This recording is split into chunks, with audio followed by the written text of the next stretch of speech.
Britain in the early 1950s. Rationing still lingered, bomb-scarred streets were slowly healing, yet somewhere behind factory gates in Crewe, Coventry and Derby, craftsmen were building cars that defied the austerity around them. These weren't simply vehicles, they were statements: hand-beaten aluminium, hand-stitched leather, engines assembled by individuals who signed their work. For a privileged few, owning one meant something rationing could never touch: prestige, escape, permanence. This was Britain's quiet golden age of automotive excellence, when engineering met artistry and price became almost irrelevant. 10 cars defined that extraordinary decade, and the one that tops this list will genuinely stun you. Number 10. Alvis TC21100 Grey Lady. Coventry-built and criminally underrated, the Alvis TC21100 never chased headlines the way its rivals did, yet it commanded a price that startled even seasoned motorists. Nicknamed the Grey Lady after its grey display car at the 1953 Earl's Court Motor Show, it offered something quietly extraordinary: understated British refinement, built for buyers who preferred discretion over display. Its 3-litre straight-six engine produced a genuine 100 mph top speed, wrapped in coachwork that whispered rather than shouted wealth. Alvis had built aircraft engines during the war, and that precision engineering carried directly into every chassis they produced. Doctors, solicitors, and quietly wealthy industrialists favored the TC21100 precisely because it never drew unwanted attention. Yet beneath that restraint sat genuine hand-built craftsmanship, comparable to Marquess charging considerably more. Would you have chosen subtlety over spectacle? Today, surviving examples remain treasured by collectors who understand what the Grey Lady truly represented. But subtlety was about to disappear entirely, because the next car on our list turned heads wherever it traveled. Number 9. Daimler Conquest Century. Daimler carried royal warrants long before the 1950s began, and the Conquest Century continued that legacy of understated authority. Built in Coventry, it targeted professionals who wanted Daimler's prestige without the astronomical price of the marque's largest limousines. Its 2.4-litre six-cylinder engine delivered a genuinely spirited 100 mph top speed, remarkable for a car this refined. Fluid flywheel transmission gave effortless, jerk-free driving, a technical touch few competitors offered at this price point.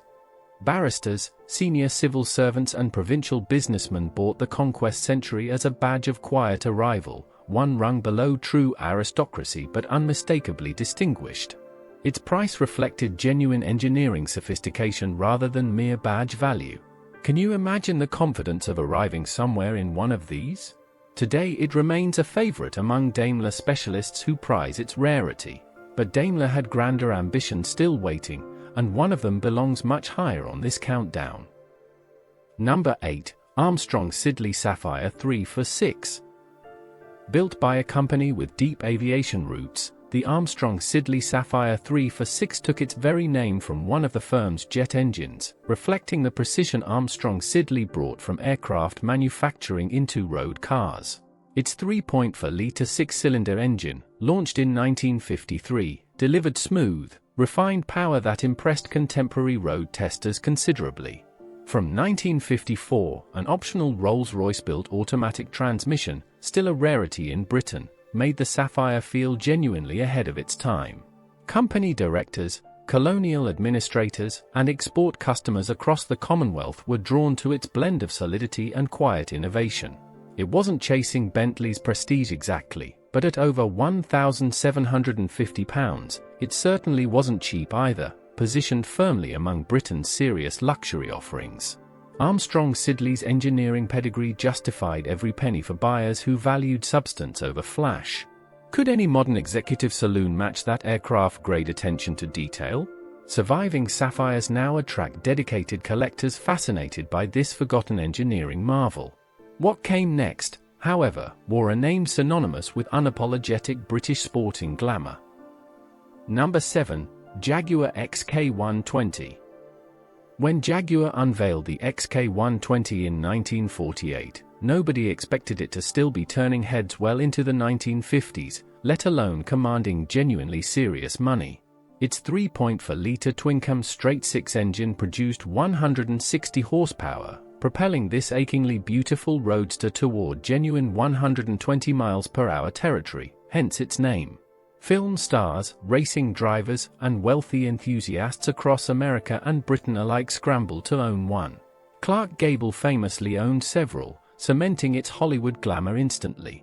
William Lyons had created something extraordinary, performance rivaling Continental exotics, priced dramatically below them, yet finished with genuine handcrafted elegance inside and out. That combination made waiting lists stretch for months. Would you have queued for one, knowing what it represented? Today, pristine XK120s command remarkable sums at auction, a testament to lasting desirability. But Jaguar's story in this countdown was only just beginning, because something even more spectacular sat waiting in the wings. Number 6. Aston Martin DB2. Aston Martin entered the 1950s determined to prove Britain could build genuine world-class Grand Tourers, and the DB2 delivered emphatically. Its 2.6-litre twin-cam straight-six, derived directly from Lagonda Racing Engineering, offered thrilling performance wrapped in strikingly handsome coachwork. David Brown, who'd rescued Aston Martin after the war, poured genuine racing pedigree into every chassis. This was a car proven at Le Mans before customers ever took delivery. Racing drivers, aristocrats, and discerning enthusiasts paid handsomely for that competition heritage, knowing few rivals could match its blend of speed and sophistication.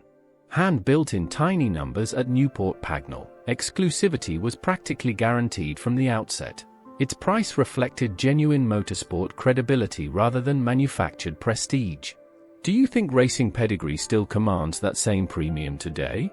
Values have climbed dramatically since, rewarding those original discerning buyers handsomely.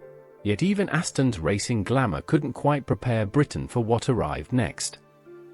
Number 5. Rolls-Royce Silver Wraith. The Silver Wraith represented Rolls-Royce at its most adaptable, a bare chassis sent to Britain's finest coach builders, who transformed it into whatever their wealthiest clients desired. Industrialists, diplomats, and international clientele commissioned individually tailored bodies from Hooper, Park Ward, and Mulliner, meaning no two Silver Wraiths were ever quite identical. Its 4.6-litre straight-six engine delivered the silent, effortless power Rolls-Royce had built its entire reputation upon. Because customers essentially designed their own coachwork, final prices varied enormously, often eclipsing standard luxury saloons by considerable margins. This was automotive tailoring in its purest form, comparable to a Savile Row suit rather than anything mass-produced. That bespoke exclusivity justified costs few manufacturers elsewhere could rival. Could any factory-built car ever truly replicate that individuality? Surviving coach-built examples remain extraordinarily prized today, each essentially unique. But even bespoke brilliance was about to be overshadowed by something built purely for speed and status. Number 4. Aston Martin DB2. Building directly upon the DB2's success, Aston Martin's DB2 arrived with genuine practical improvements, a proper hatchback rear and 2 occasional seats, without sacrificing an ounce of that intoxicating performance. Its 2.6-litre, later enlarged to 2.9-litre, straight-six engine pushed the car toward genuinely impressive speeds for the period.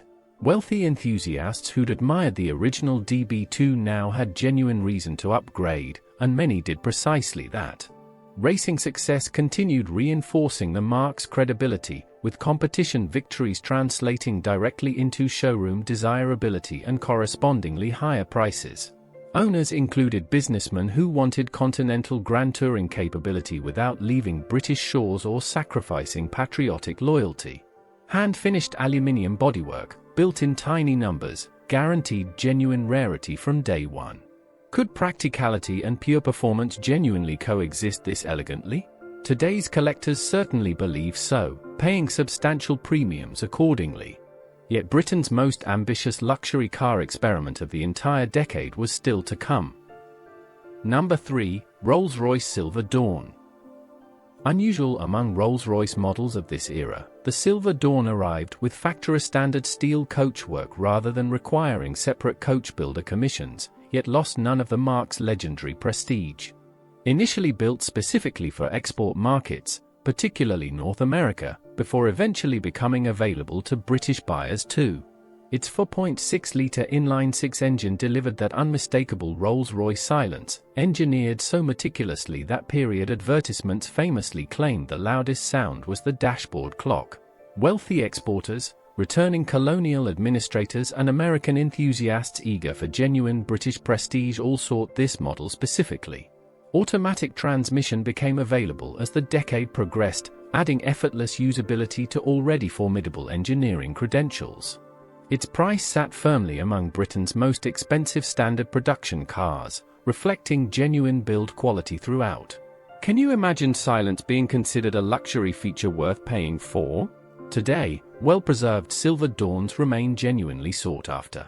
But two cars still remain that would make even Rolls-Royce buyers pause in astonishment. Number 2, Daimler DE36 Green Goddess.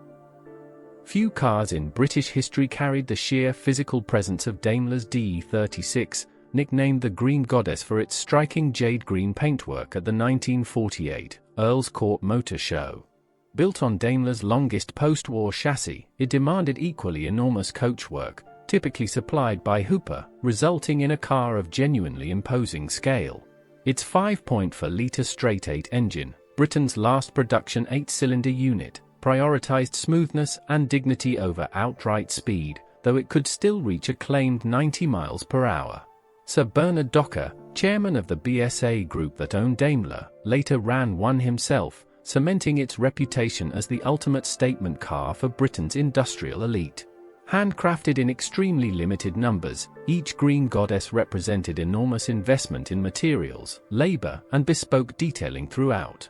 Its price reflected not just engineering, but genuine show-stopping presence few rivals could match. Could any modern limousine command that same theatrical grandeur today? Surviving examples remain museum-quality treasures, rarely changing hands. Yet one final car still awaited, reserved for buyers no ordinary showroom could ever have served. Number 1, Bentley R-Type Continental. And here it is, the car that genuinely rewrote what British luxury motoring meant. The Bentley R-Type Continental launched in 1952 as the fastest four-seat car anywhere on Earth, averaging over 118 miles per hour at France's banked Montelheri circuit during testing. Its 4.6-litre straight-six, tuned to 153 horsepower, sat within an all-aluminium body crafted almost entirely by hand at H.J. Mulliner. Priced at £6,928, it cost nearly 4 times the average British house at that moment, genuinely staggering money for a single motorcar. Industrialists, aristocrats, and international clientele across Europe competed fiercely for available chassis, with just 208 ever built. Autocar magazine famously called it a modern magic carpet, and few contemporary descriptions felt more accurate. Would you have paid for house prices for a single car? Today, exceptional examples exceed £2 million at auction, astonishing figures for something built entirely by hand 70 years ago. This was British engineering at its most fearless. That's Britain's 10 most expensive cars of the 1950s, a decade when craftsmanship, ambition, and sheer engineering nerve collided magnificently. These weren't simply expensive machines, they were declarations that British manufacturing could still lead the world, even amid post-war hardship. Hand-formed panels, meticulously tuned engines, interiors stitched by individuals whose names we'll never know, all combined into something genuinely irreplaceable. Decades later, these cars remain treasured precisely because that dedication can never truly be mass-produced again. Which of these 10 astonished you most? Let us know below. And if you love rediscovering Britain's forgotten motoring greatness, subscribe to Britain Rewind because there's plenty more still coming.